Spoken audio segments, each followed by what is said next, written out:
하나님의 말씀 사도행전 8장 25절부터 40절까지 다 같이 읽겠습니다.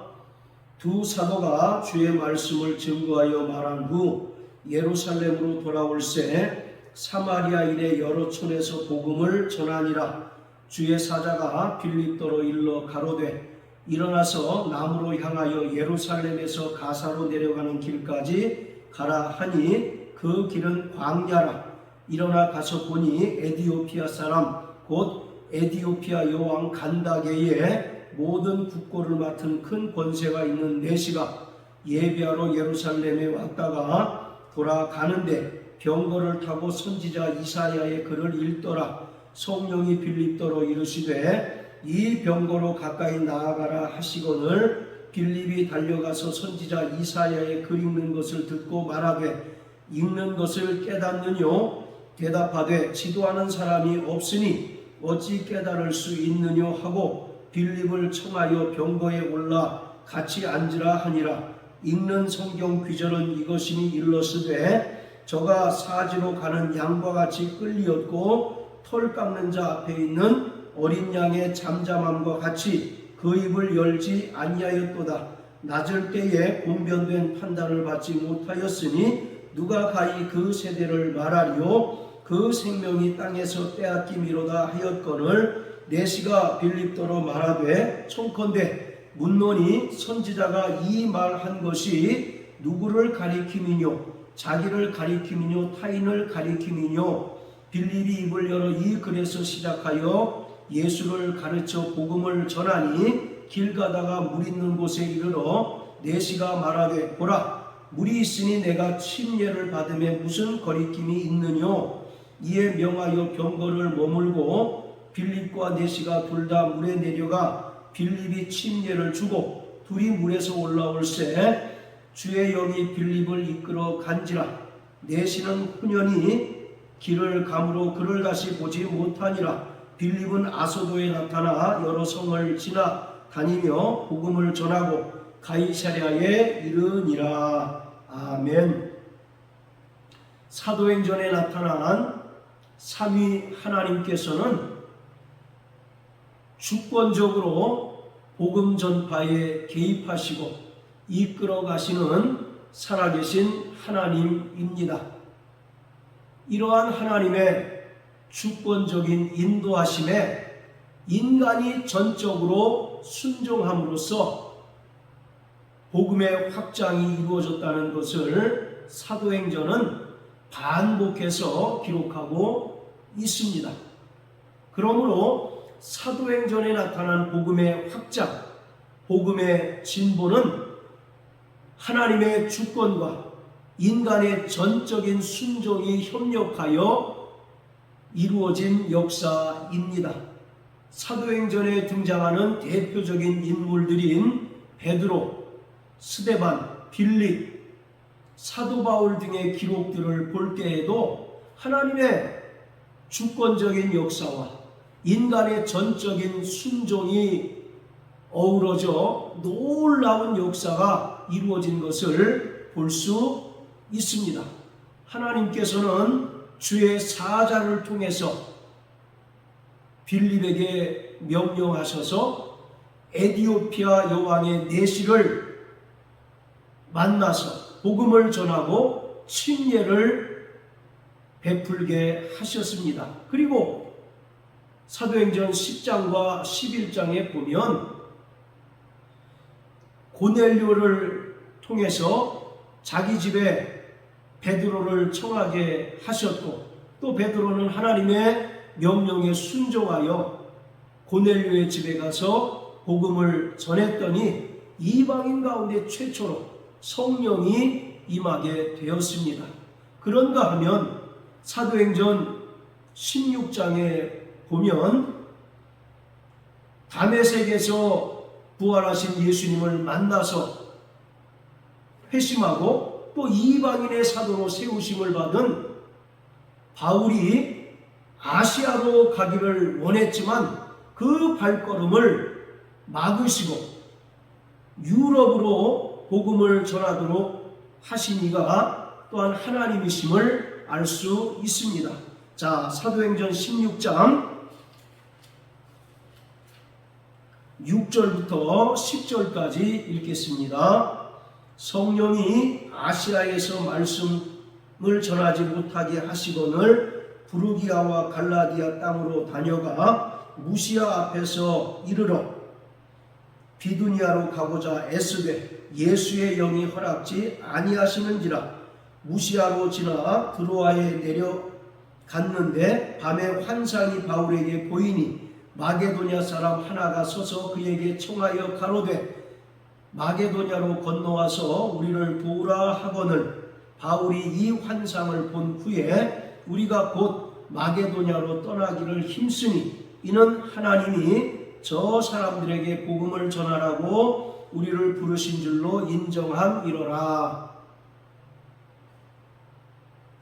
바울은 2번씩이나 아시아로 가기를 원하였습니다. 그런데 6절과 7절의 말씀을 통해서 성령이 아시아에서 말씀 전하는 것을 막으셨습니다. 그리고 바울은 부르기아와 갈라디아를 지나서 비두니아로 가기를 원했습니다. 여기서 비두니아는 당시의 소아시아, 지금의 터키 지역에 해당이 되는 곳입니다. 이곳으로 가기를 원했지만 이번에도 예수의 영이 허락지 아니하셨습니다. 그리고 밤에 하나님께서 바울에게 환상을 보여주셨는데 그 환상 중에 마게도냐의 한 사람이 나타나서 마게도냐로 건너와서 우리를 도우라 이와 같이 요청을 합니다. 이 환상을 통해서 바울은 하나님의 뜻을 깨닫게 됩니다. 그는 아시아로 가기를 원하였지만 하나님의 뜻은 바울을 통해서 유럽의 복음이 전파되기를 원하셨습니다. 그리고 하나님께서는 환상을 통해서 바울의 생각을 바꾸시고 하나님의 뜻을 깨닫게 하신 후에 본격적으로 유럽에 복음을 전하게 하셨습니다. 이처럼 인간이 하나님의 뜻을 완전히 이해하기란 좀처럼 쉽지 않습니다. 그렇지만 하나님께서는 하나님의 뜻을 이루시기 위하여 전적인 순종을 요구하십니다. 그리고 인간이 전적인 순종을 통해서 하나님의 드러나지 않았던 뜻이 분명히 나타내 보이게 되고 하나님의 뜻이 이루어지는 것을 우리는 성경을 통해서 수없이 볼 수가 있습니다. 따라서 사도행전은 하나님의 주권과 인간의 전적인 순종이 합력하여 복음이 확장된 것을 종말을 살아가는 성도들에게 보여줌으로써 구원받은 모든 성도들 또한 하나님의 뜻을 깨닫고 그 뜻대로 순종하는 삶을 살기를 요구하는 것입니다. 창세기 12장 1절에 보면 하나님께서 아브라함을 부르시는 내용이 나오는데 너는 본토와 친척과 아비집을 떠나 내가 너에게 지시하는 알지 못하는 땅으로 가라고 명령하셨습니다. 분명히 아브라함은 하나님의 뜻을 완벽하게 알지 못하였지만 하나님의 그 명령에 즉각적으로 순종함으로 말미암아 하나님의 뜻이 이루어졌고 아브라함을 바로 믿음의 조상으로 삼아 주셨습니다. 자, 오늘 본문은 하나님께서 빌립을 통해서 에티오피아 여왕 네시에게 복음을 전하게 하시고 침례를 준 사건을 기록하고 있습니다. 이것은 철저히 하나님의 주권적인 역사였습니다. 그리고 한편으로는 빌립의 전적인 순종으로 말미암아 이루어진 사건이기도 합니다. 오늘 본문을 통해서 누가는 우리에게 두 가지 주제를 제시하고 있는데, 하나는 하나님의 주권적인 역사이고 또 하나는 인간의 전적인 순종입니다. 26절에 보면 주의 사자가 빌립도로 일러 가로되 일어나서 남으로 향하여 예루살렘에서 가사로 내려가는 길까지 가라고 명령합니다. 그리고 빌립은 이 명령에 즉각적으로 순종을 합니다. 그리고 39절에 보면 빌립과 에디오피아 여왕의 내시가 침례를 받은 후 물에서 올라올 때 주의 영이 빌립을 이끌어 갑니다. 그리고 빌립은 여러 성을 지나다니며 복음을 전하였습니다. 그러니까 첫 번째 구절부터 마지막 구절을 통해서 하나님의 주권적인 역사, 그리고 그에 따른 철저한 인간의 순종을 통해서 하나님의 뜻이 이루어지고 하나님의 놀라운 역사가 이루어진다는 사실을 우리에게 분명하게 보여주고 있습니다. 26절에 보면 주의 사자로 표현되는 하나님의 주권적인 역사로 말미암아 이 사건이 시작이 되었습니다. 그런데 빌립은 에디오피아 여왕의 내시를 만나서 복음을 전하고 침례를 줄 계획이 전혀 없었습니다. 그런데 갑자기 주의 사자가 나타나서 예루살렘에서 가사로 내려가는 길까지 가라고 명령하였습니다. 그런데 26절에서 중요한 것은 그 길은 광야라 하는 표현입니다. 일반적으로 광야라는 것은 인적이 드문 곳입니다.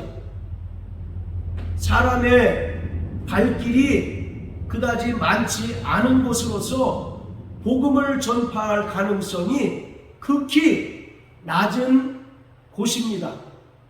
이것은 에디오피아 여왕의 내시를 만나서 복음을 전하고 침례를 준 것이 빌립이 의도하거나 계획한 것이 아니라 하나님의 주권적인 계획과 역사였다는 사실을 단적으로 보여주고 있는 것입니다.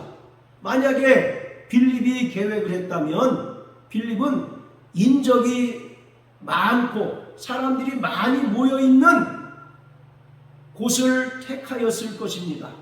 그렇지만 주의 사자가 나타나서 빌립을 광야로 가게 명령한 것은 빌립이 의도한 바가 아니라 하나님의 전적인 계획이었다는 사실을 알 수가 있습니다. 사도행전에는 사도 바울의 선교가 자세하게 기록되어 있는데, 사도 바울의 선교의 대표적인 특징은 대도시 중심, 그리고 잘 닦인 로마의 도로를 이용하는 것이었습니다. 그래서 바울은 그 로마의 도로를 통해서 대도시 중심으로 선교를 하고 그곳에 교회를 세우고 또 그곳에서 많은 복음 전파자들이 파송되어서 유럽 전역에 복음이 확산이 된 것입니다. 이처럼 빌립이 의도한 일이라고 한다면 빌립은 사람이 많고 또 복음을 전파할 가능성이 높은 곳을 택하였겠지만 이것은 빌립이 의도한 것이 아니라 하나님의 주권적인 역사였기 때문에 바로 그 길은 광야였다라고 기록하고 있는 것입니다. 빌립은 그곳에서 어떤 일이 벌어질지 또 누구를 만나게 될지 전혀 알지 못하였습니다. 다만 주의 사자를 통해서 하나님께서 명령하신 것에 전적으로 순종할 따름이었습니다. 이처럼 빌립은 하나님의 뜻을 알지 못했지만 하나님의 명령에 즉각적으로 순종했습니다. 그리고 그곳으로 내려갔더니 그곳에는 27절의 말씀처럼 에디오피아 여왕 간다게의 모든 국고를 맡은 큰 권세가 있는 내시가 예루살렘에 예배하러 왔다가 다시 본국으로 돌아가는 길이었습니다. 빌립은 하나님의 뜻을 전혀 알 수 없었지만 그 명령에 순종해서 그리로 내려갔더니 그곳에는 낯선 이방이 있었습니다. 그리고 주의 성령이 빌립에게 또 명령을 합니다. 29절에 보면 성령이 빌립더러 이르시되 이 병거로 가까이 나아가라고 합니다.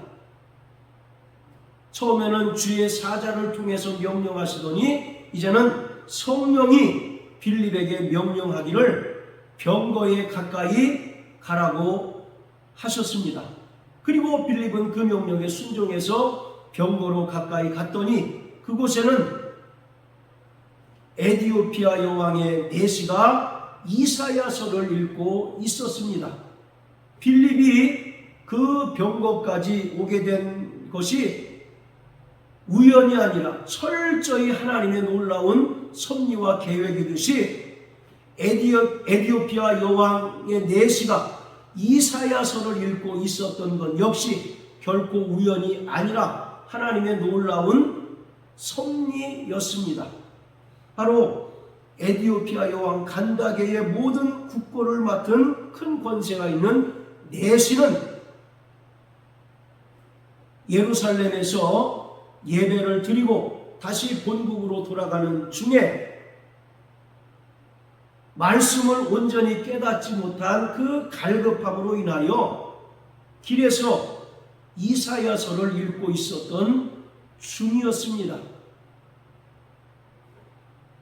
바로 이 에디오피아 여왕의 내시는 이방인인데다가 신체적인 결함으로 인하여 하나님의 총회, 이스라엘의 총회에 들지 못하는 자입니다. 왜냐하면 신체적으로 결함 있는 자는 결코 이스라엘의 총회에 들어올 수 없다는 율법의 규정 때문입니다.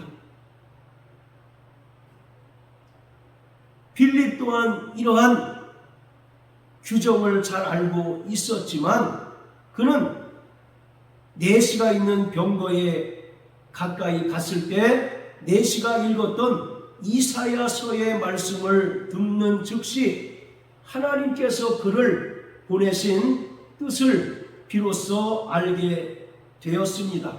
그 이전까지는 하나님의 뜻을 알지 못한 채로 순종했지만 병거에 가까이 갔을 때 내시가 읽던 이사야서를 통해서 그는 그를 보내신 하나님의 뜻을 온전히 깨달을 수 있었습니다. 말씀드린 것처럼 이 내시는 먼 곳에서 예루살렘으로 제사를 드리러 온 자입니다. 그리고 모든 일정을 마치고 다시 본국으로 돌아가는 중이었지만 여전히 그 마음에는 말씀을 깨닫지 못한 갈급함, 상실한 마음, 목마름이 가득하였습니다. 그래서 길에 병거를 세워놓고 이사야서를 읽고 있는데 도무지 그것을 깨닫게 해줄 리가 없기 때문에 마음이 갈급한 채로 있었던 것입니다. 그때 하나님께서는 빌립을 그 내시에게 보내셔서 그가 읽고 있었던 이사야의 말씀을 온전히 깨닫게 하시고 또 그가 예수를 구주로 영접하게 하시고 침례를 받게 하셨습니다. 내시가 읽었던 이사야서는 바로 32절 33절에 기록한 것처럼 이사야서 53장 7절과 8절의 내용입니다. 이 내시는 이 말씀을 수없이 반복해서 읽었지만 도무지 이것이 누구를 가리키는지 도무지 깨닫지 못하는 그런 영적인 갈급함, 말씀을 깨닫지 못하는 그 상실한 마음에 있었습니다. 그때 마침 하나님께서는 빌립을 보내신 것입니다. 그래서 빌립이 그에게 35절부터 입을 열어 이 글에서 시작하여 예수를 가르쳐 복음을 전하게 되었습니다. 그러자 이 내시는 비로소 이사야서 53장 7절과 8절의 말씀이 바로 메시아로 오신 예수 그리스도를 가리킨다는 사실을 깨닫고 예수를 구주로 영접하고 구원을 얻게 됐고 또 침례를 받게 되었습니다. 그는 낯선 이방인인데다가 또 신체적으로 결함이 있는 자로서 이스라엘 총회에 들어올 수 없는 이이지만 그가 하나님의 말씀을 깨닫고 또 예수를 구세주로 영접하여 구원 얻는 순간 그는 침례를 받게 되었습니다. 비로소 이스라엘 밖의 사람 중에 최초로 침례를 받은 사람이 되었습니다. 바로 사도행전 8장에는 빌립이 사마리아의 복음을 전한 내용, 그리고 25절부터 40절까지는 에디오피아 여왕의 내시가 복음을 듣고 예수를 구주로 영접하여 구원 얻고 침례받은 사건을 기록하고 있습니다. 이것은 복음이 더 이상, 구원이 더 이상 유대인들의 전유물이 아니라는 사실을 분명하게 보여주는 것입니다. 철저히 유대인들로부터 차별당하고 조롱당하던 사마리아인들에게도 복음이 전파되고 하나님의 구원이 임하게 되었을 뿐만 아니라 하나님 없는 이방인으로 차별당하던 에디오피아 여왕의 내시에게도 하나님의 구원이 임한 놀라운 사건을 우리는 보고 있습니다. 이처럼 복음은 예루살렘에서부터 시작되었지만 더 이상 예루살렘에 머물지 않고 유대와 사마리아 그리고 온 세계 열방에 전파됨으로써 누구든지 예수 이름을 부르고 예수께서 그리스도이시며 하나님의 아들이심을 믿는 자들은 구원을 얻고 침례를 받음으로 말미암아 하나님의 백성이 될 수 있는 것입니다. 이것을 우리에게 보여주고 있는 사건이 에디오피아 여왕 내시의 침례 사건입니다. 이것은 하나님의 놀라운 주권적인 섭리와 또 빌립이라고 하는 인물의 전적인 순종으로 말미암아 이루어진 것입니다.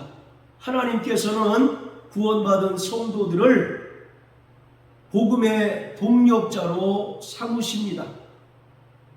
하나님께서는 하나님의 아들 예수 그리스도를 이 땅에 보내주셔서 십자가에 달려 죽으심으로 말미암아 그 피를 믿는 자들을 구원해 주셨고 하나님의 백성을 삼으셨습니다. 그리고 약속하신 성령을 보내주셔서 성도가 되게 하셨는데 성령을 받은 성도들은 모두 하나님의 동력자요 또 하나님의 복음의 일꾼이라는 사실을 성경은 우리에게 말씀하고 있습니다. 그러기에 기독교 2000년 동안 복음이 중단되지 않고 쉼없이 온 세상과 열방에 증거된 것은 하나님의 놀라운 주권과 전적인 인간의 순종으로 말미암아 이루어진 것입니다. 오늘 복음이 우리에게 전파되고 그 복음으로 말미암아 우리가 구원을 얻은 하나님의 백성이 된 것은 전적으로 무명의 전도자, 무명의 복음 전파자로 말미암아 이루어진 일입니다. 그러기에 사랑하는 성도 여러분, 오늘 우리에게 전파된 이 복음이 결코 우리에게서 머물러서는 되지 않습니다. 흐르는 물이 더 이상 흐르지 않게 되면 그 물은 썩은 물이 되는 것처럼 복음은 끊임없이 흘러가야 하는 것입니다. 하나님은 복음이 고인물이 아니라 끊임없이 흐르는 물이 되기를 원하시고 그 일에 오늘 저와 여러분들을 부르시고 저와 여러분들을 쓰시기 위하여 복음의 동력자로 세워 주셨습니다. 그러므로 우리는 날마다 성령으로 말미암아 하나님의 뜻을 깨닫고 그 뜻에 전적으로 순종하는 자가 되어야 합니다. 고린도전서 2장의 말씀처럼 성령은 하나님의 깊은 것까지라도 통달하시는 분이십니다. 즉 성령은 하나님의 뜻을 깨닫고 구원받은 성도들이 하나님의 뜻대로 살아가고 하나님의 뜻대로 인도받기를 원하십니다. 그러기에 우리가 늘 성령 충만하고 성령이 교회들에게 하시는 그 말씀을 듣고 순종할 때 우리를 통해서 하나님께서는 놀라운 역사를 이루어 가실 것입니다. 그러므로 일평생 하나님의 뜻을 깨닫고 그 하나님의 뜻에 온전히 순종하는 저와 여러분들 되시길 예수 이름으로 축복합니다. 할렐루야.